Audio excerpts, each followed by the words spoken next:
पंडित जी अब ये बताइए कि सावन के महीने में हमें किन चीजों का सेवन बिल्कुल भी नहीं करना चाहिए? किन चीज़ों का प्रयोग बिल्कुल भी नहीं करना चाहिए और किन चीज़ों को सेवन नहीं करना चाहिए, प्रश्न आपका ये है जी। ठीक है, तो मैं बताना चाहूँगा कि देखिए, सावन के महीने में जिन चीज़ों का प्रयोग आपको वर्जित है वो चीज़ भी आपको जानना आवश्यक है। जैसे सावन के महीने में आपको स्वयं दूध का सेवन नहीं करना चाहिए। आयुर्वेद के अनुसार सावन के महीने में दूध का सेवन हानिकारक होता है, खासकर कच्चा दूध। अगर सेवन करना है तो उबाल करके सेवन करने पर कोई समस्या नहीं होगी। सावन के महीने में दूध पचना, दूध का डाइजेस्ट होना थोड़ा सा मुश्किल होता है। इस मौसम में वात, पित्त और कफ का असंतुलन हो जाता है, जिससे बीमारियां बढ़ती हैं, क्योंकि ऋतु परिवर्तन का कारण है। ये अब शुरू हो गया वर्षा ऋतु, मधुमाधव वसंत ऋतु, ग्रीष्म जेठ आषाढ़, वर्षा श्रावण भाद्रपद, बरसत जो रसगाढ़, क्वार कार्तिक शरद ऋतु, अगहन पूष हेमंत, माघ फाल्गुन शिशिर ऋतु, कहते ही गुणवंत। तो ये वर्षा ऋतु है। सावन के महीने में शरीर में वात बढ़ता है। ऐसे में सावन के महीने में ऐसी सब्जियां भी नहीं खाना चाहिए जो पत्तेदार हों। सावन सागन भादों दही, आश्विन दूधन कार्तिक मही, ये भी हमारे पूर्वजों ने कहा है। जो शरीर में एसिडिटी, वायु विकार, गैस को बढ़ावा दे, जैसे बैगन, ये सब चीज़ें भी सेवन नहीं करना चाहिए। और अगर कर भी रहे हैं तो द्वादशी और चतुर्दशी को तो बिल्कुल नहीं, और कार्तिक के महीने में भी नहीं खाना चाहिए। सावन महीने में हरी पत्तेदार सब्जियां तो भूल करके भी नहीं छूनी चाहिए, क्योंकि चौमासा में भी कहते हैं सावन सागन भादों दही, आश्विन दूधन कार्तिक मही। तो सावन में पत्तेदार सब्जियां नहीं खानी चाहिए, क्योंकि उसमें कीटाणु रहते हैं। ये सब्जियां शरीर में वात को बढ़ाती हैं, जिससे शरीर में कीड़े भी हो जाते हैं। सावन के दौरान कढ़ी का सेवन भी नहीं करना चाहिए। सावन में मांसाहारी भोजन तो भूल करके भी नहीं करना चाहिए। और जो लोग किसी नशा के एडिक्ट हैं, जैसे शराब कोई पीता है या दूसरी नशा करता है, मैं विश्वास के साथ कह रहा हूँ, आज स्नान करके शिव मंदिर जाइए और मंदिर के बाहर ही खड़े होकर के भगवान भोलेनाथ से दोनों हाथ ऊपर उठाकर कहिए कि हे भोलेनाथ, मैं इस नशा से मुक्त हो जाऊं, ऐसा मुझे पुरुषार्थ दीजिए। 5 बार कहिए, और ये 30 दिन पूरे सावन के आप शिव मंदिर में जाकर यही प्रार्थना करिए भगवान से। 30 दिनों के अंदर आपका एडिक्शन निश्चित रूप से आपके ऊपर हावी नहीं हो पाएगा। आप जैसे चाहेंगे अपने जीवन को उस तरह से बदल पाएंगे। जय मां विंध्यवासिनी। और आइए अब जानते हैं तुला राशि के बारे में।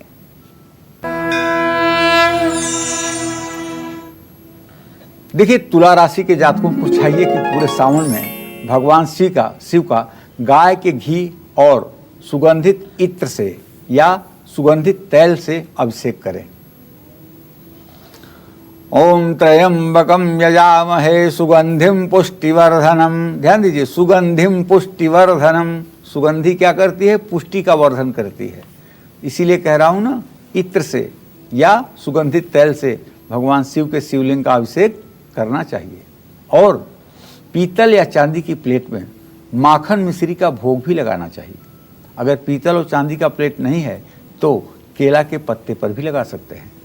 ओम नमः शिवाय का मंत्र जप करते हुए शिवलिंग पर 108 3 पत्ती वाले बेलपत्र समर्पित कीजिए।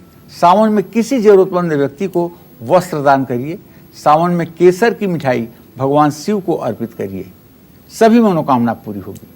तुला राशि के जातक सावन में शिव तांडव स्तोत्र का पाठ करें। सहस्रलोचन प्रभृत्य शेष लेख शेखर प्रसूनि धूलि धोरणी विधूसरांध्रि पीठ भू भुजंगराज मालया निबद्ध जाट जूट कसरिये चिराय जाय तम चकोर बंधु शेखर। इससे भगवान शिव की असीम अनुकंपा प्राप्त होगी, इसमें कोई दो राय नहीं है। जय मां विंध्यवासिनी।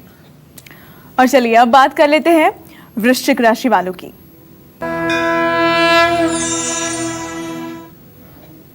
वृश्चिक राशि के जातकों को बताना चाहूँगा कि सावन के महीने में भगवान शिव की कृपा आप पर बरसती रहे। ऐसे में कच्चे दूध में थोड़ी सी शहद मिला लीजिए और पीतल की श्रृंगी ले लीजिए, जल ले लीजिए, उसमें पूसा डाल लीजिए और भगवान शिव के शिवलिंग का विधिवत रुद्राष्टाध्यायी का पाठ ब्राह्मणों द्वारा करवाते हुए अभिषेक करिए। शिवलिंग पर लाल फूल चढ़ाने से भी भगवान शिव का आशीर्वाद प्राप्त होता है, क्योंकि शक्ति जागृत हो जाती है, माँ शिवा जागृत हो जाती हैं। शिव मंदिर में ही बैठकर शिव चालीसा का पाठ करने से या शिवालय में बैठकर महामृत्युंजय मंत्र का जप करने से वेंटिलेटर पर गया हुआ रोगी भी ठीक हो जाता है। रुद्राक्ष की माला पर ओम नमः शिवाय का जप पूरे सावन महीने करना चाहिए। सावन में हर मंगलवार शिव जी के अंशावतार हनुमान जी को भी सिंदूर और चमेली का चोला चढ़वाना चाहिए। सावन में किसी जरूरतमंद व्यक्ति को मसूर की दाल भी दान कर सकते हैं और शिव अष्टोत्तर शतनामावली का जप भी आपके लिए लाभकारी होगा। सावन के महीने में जो लोग मार्केश या किसी अकाल मृत्यु के ग्रह से भयभीत हैं, अगर वो महामृत्युंजय मंत्र का 1,40,000 बार जप करवाएं, हवन तर्पण मार्जन करवाएं और ब्राह्मण भोजन करवाएं तो निसंदेह वो लोग दीर्घायु हो सकते हैं। तो आगे हम बात करेंगे धनु राशि वालों की, लेकिन उससे पहले पंडित जी ये बताइए कि सावन के महीने में शिवलिंग पर कौन सी चीजें भूलकर भी हमें नहीं चढ़ानी चाहिए?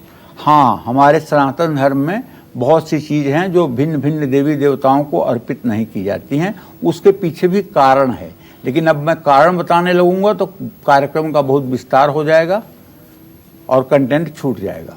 तो शिवलिंग पर जो चीज़ें भूल के नहीं चढ़ानी चाहिए, ज़रा आप अपने दिमाग में रख लीजिए। जैसे हल्दी नहीं चढ़ानी चाहिए, हल्दी का संबंध श्री हरि विष्णु से है। शिवलिंग पर केतकी का फूल नहीं चढ़ाना चाहिए, क्योंकि केतकी ने झूठी गवाही ब्रह्मा के पक्ष में दी थी। भगवान शिव ने श्रापित कर दिया कि तुम मेरे पूजा में नहीं स्वीकार होगी। शिवलिंग पर नारियल का पानी भी नहीं चढ़ाना चाहिए, क्योंकि नारियल माँ लक्ष्मी का प्रतीक है, उसको श्रीफल कहते हैं। उसका संबंध भगवान विष्णु से भी है, इसलिए शिव जी पर नारियल का पानी नहीं अर्पित करना चाहिए। शिवलिंग पर कुमकुम भी नहीं चढ़ाना चाहिए, क्योंकि कुमकुम महिलाओं के सौभाग्य का प्रतीक है और भगवान शिव तो बैरागी हैं। तो ऐसे में हाँ, शिवलिंग पर शंख से भी अभिषेक नहीं करना चाहिए। अभी जो हम लोगों के यहाँ रामायण आया था ना, रामानंद सागर का, भगवान शिव की स्थापना रामेश्वर की समुद्र के किनारे करके और भगवान राम अभिषेक कर रहे थे, अरुण गोविल, और शंख से अभिषेक कर रहे थे। क्योंकि वो धारावाहिक इतना अच्छा था कि उसमें दोष देखना बहुत बुरी बात है, लेकिन चूंकि हम लीक पर ही चलते हैं और कुछ लोगों ने देख लिया होगा तो उसका मनन चिंतन कर लिया होगा, इसलिए मैं कहना चाहूँगा कि कहीं ना कहीं भूल हो जाती है बड़े लोगों से भी। कभी भी शंख से शिव जी का अभिषेक मत करिएगा, क्योंकि ये शंखचूर्ण नाम के राक्षस के हड्डियों का बना हुआ शंख है और इसका भगवान शिव ने वध किया था, इसलिए इसके हड्डी के प्रतीक से भगवान शिव का अभिषेक नहीं किया जाता है। अच्छा, तुलसी भी शिवलिंग पर नहीं चढ़ाई जाती है, ये जान लीजिए। और टूटे हुए चावल भी शिवलिंग पर नहीं चढ़ाना चाहिए, इससे अपमृत्यु का भय बढ़ता है। वही चावल शिवलिंग पर अर्पित करें जो अखंडित हो, जिसे अक्षत कहा जाता है, अक्षत जो टूटा हुआ न हो। और चलिए अब बात कर लेते हैं धनु राशि वालों की।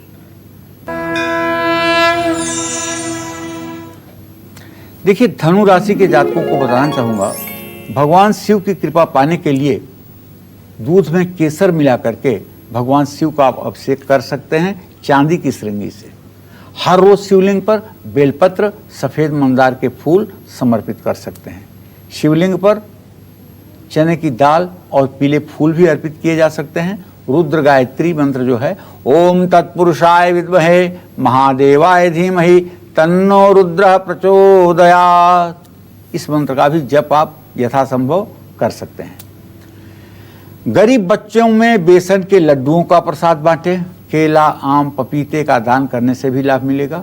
और धनु राशि के जातक भगवान शिव की विशेष कृपा पाने के लिए पूरे सावन शिव पंचाक्षर स्तोत्र या शिव तांडव स्तोत्र का पाठ करें। इससे निश्चित रूप से मनोकामना पूरी होगी। जय मां विंध्यवासिनी। नमस्कार, मैं हूं मानक गुप्ता। अगर आपको हमारा ये वीडियो पसंद आया हो तो इसे लाइक और शेयर जरूर करें और हां, हमें सब्सक्राइब और फॉलो करना ना भूलें ताकि आप देश और दुनिया की कोई खबर मिस ना करें। तो जुड़े रहिए हमारे साथ और देखते रहिए News 24।